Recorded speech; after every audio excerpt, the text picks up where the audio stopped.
earlier we were riding in the car and I Keep Forgetting comes on my playlist by Michael McDonald. And for those of you who don't know who Michael McDonald is, he's a soulful singing white man. Beautiful voice. It's a nice voice. But the song that he is singing, Keep Forgetting, it's a familiar tune for some of you. Well, some of you may be a little young, but it's a song called Regulate from Warren G and Nate Dogg. They sampled Michael McDonald, I Keep Forgetting. And so Cam goes, this is the song that saved Def Jam. And I'll let you give that little backstory. Yeah, so if you don't know, in 1994, Def Jam was going through some financial ruin, to put it lightly. Like, they was in danger of filing for bankruptcy and shutting down because they had financial troubles. But then here comes Warren G and the infamous Nate Dogg with Regulate. Yep. And that song made $33 million for Def Jam, which helped them out of the hole and helped them stay afloat. So without Michael McDonald song, they would have never sampled it and saved Def Jam. So it's safe to say Michael McDonald saved hip hop. Michael McDonald saved hip hop. And that's not a sentence that I thought I would be saying today.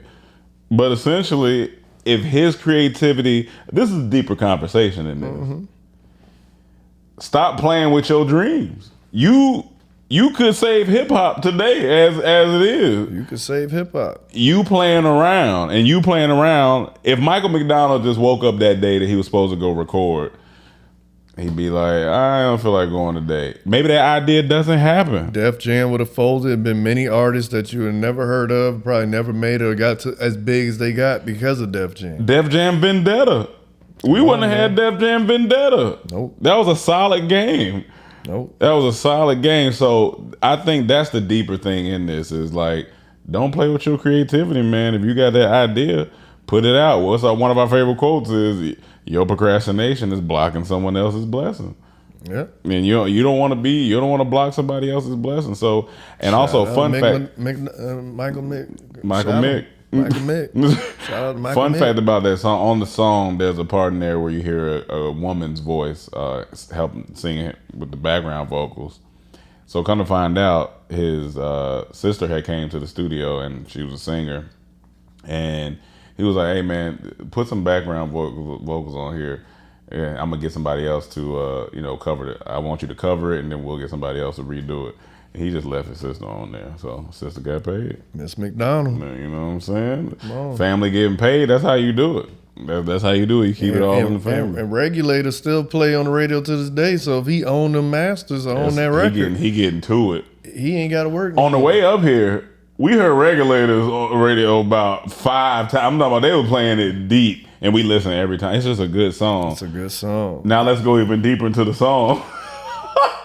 Because it's like honest. Nate Dogg was a serial killer in the song. Like this man was insane. He was insane. Let me pull up the lyrics while you. This man came to save his homie. He did a good deed, but he killed about 3-4 dudes. Yeah. And then immediately switched his mind back into Mac mode, which he said. And went and had sex with these girls. Like, how can you even get aroused after murdering people? But I guess it's both adrenaline, so. Nate Dogg said, I just hit the east side of the LBC on a mission trying to find Mr. Warren G. So he went, he was looking for his homeboy. Cool. And they didn't have GPS back then, so he really was looking. He was really looking for it, like he really was looking for his homeboy.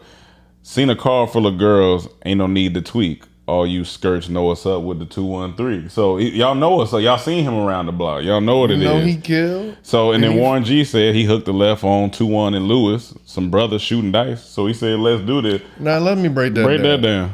Warren, why? It's your fault these dudes dead. Absolutely. And they fault too that they try to rob you. But what did you think was gonna happen? People just shooting dice on the corner at night. And you gonna pull up? They don't know you and you got money. Of course they gonna rob you. That's a perfect scenario for being robbed. Yeah, if you want to be robbed, do exactly what Warren did. Yeah. I jumped out the ride and I said, "What's up?" Some brothers pulled some gas and I said, "I'm stuck." Well, Absolutely. yeah, that makes sense. And then Nate Dogg come back, seen these girls peeping me. I'm a glide and swerve. These hookers looking so hard they straight hit the curb. On to bigger, better things than some horny tricks. I see my homie and some suckers all in his mix. So now Nate found him. He went looking for you. Warren G was by the hookers. Yep. And by the dice, like this is an environment for violence. This is our perfect time for us to plug in. Go to bed. Like just go home. Go to bed. Go to bed. Warren says now, it's like he's talking in his head, I'm getting jacked. I'm breaking myself. I can't believe they taking Warren's wealth. They took my rings. They took my Rolex. I looked at the brother, said, damn, what's next? What's next is going to be whatever next he asks for. Yeah, because you getting robbed. You getting robbed, dummy. There's nothing else. What do you mean what's next? Why would you do that? I might kill you. I don't know. Why did you do that, Warren? Nate Dogg, they got my homie hemmed up and they all around. Can't none of them see him if they going straight pound for pound. So basically, say if they throwing hands, Warren got the hands. He said, well, either way you want to take this, y'all taking the L. Yeah.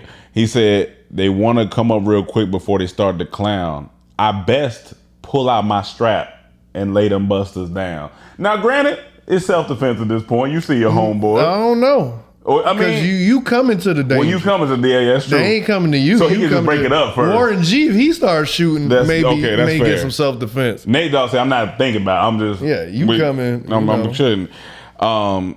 Warren, they got guns to my head. I think I'm going down. I can't believe it's happening in my own town. If I had wings, I would fly. Let me contemplate. I glanced in the cut and I see my homie Nate. This is poetry. It is poetry. It's poetry. It's beautiful. It's beautiful. But he said, I can't believe it's happening in my town. It always happened in your own town. You know the LBC. You know where there are hookers, there's drugs. Where there's drugs, there's guns. You know exactly. Where there's guns, there's niggas getting robbed and killed and violence ensuing. You know what it is. This is 90s California, the roughest era. Don't be naive. The 80s and the 90s was the roughest era of California. You being naive. Don't be naive, Warren. Yeah. Nate Dogg. Now he letting you know what type of weapon he got. 16 in the clip and 1 in the hole. Nate Dogg is about to make some bodies turn cold. Now they dropping and yelling. It's a tad bit late. Nate Dogg and Warren G had to regulate. No, Nate Dogg, you regulated. Don't put Warren as accessory to murder. You regulated. Yeah, you did that. Don't get me arrested on account of some stuff you done did, as Ace Boogie said in Paid in Full. Then he comes back with this melodic part, and I'm gonna do it like it does in the song. I laid them all down. I laid them busters down. I let my gat explode. Now listen to this. This is insane. This is the part I told y'all earlier. I laid them all down. I laid them busters down. I let my gat explode. Very next line. Now I'm switching my mind back into freak mode. That is a psycho. That's a psychopath. Like, you go from killing someone to switching back to sex to getting some fast. butt. Like, if you want skirts, sit back and observe. I just laid a gang of hoes over there on the curb. So they watching this. So they like this too. They turned on. They turned on. He said basically, now you see what I did? Now I'm freak mode. Now Warren G. I killed them. Now I'm trying to kill that. That's now what Warren G was just talking about his Rolex getting taken, this and that, and third. He come back. Now Nate got the freaks, and that's a known fact. Nigga, what you happy now?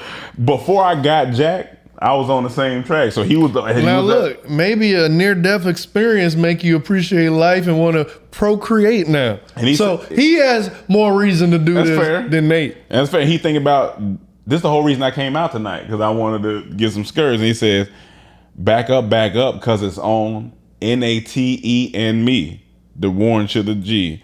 Now, we're going to wrap it up right here. So only these parts left. Nate Dogg. Just like I thought they were in the same spot in need of some desperate help. But Nate Dogg and a G Child were in need of something else. One of them dames was sexy as hell. I said, oh, I like your size. She said, my car's broke down and you seem real nice. Let Let me ride. Would you let me ride? Sing Where Nights Were? You just didn't you just? I don't know. Maybe this a now it different makes scene? sense. Like they probably was. He said he Okay. left them by the curb. Okay, so okay. Maybe he they had left. Okay, so they ain't see it. They didn't Exactly. see it. Okay, They may all have right. heard it, but they didn't see Okay. it. I got a call full of girls and it's going real swell. The next stop is the East Side Motel. Then Warren ends it. He levels it off. I'm tweaking into a whole new era. G-Funk, step to this. I dare ya. Funk on a whole new level. The rhythm is the bass and the bass is the treble. Chords, strings, we brings G-Funk. Where rhythm is life and life is rhythm. And then Nate Dogg, if you know like I know, you don't want to step to this. It's the G-Funk era, funked out with a gangster twist.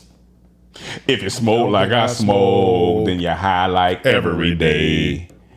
And if your ass is a buster, 213 will No regulate. It's a poetic song. Poetic song, and that saved hip hop. That saved hip hop. Saved Def Jam. A serial killer on the way to get some skirt and then went back to the skirt after he killed the And got him. And got him. That was a hell of a night. I'm gonna go to bed. I think that's what I'm gonna do. I'm gonna go home. Yeah, after I'm getting robbed, Nate, just take me. I appreciate you saving me. I'm going home. Yeah. I don't want to be out no more. Yeah. So that's how Michael McDonald saved hip hop.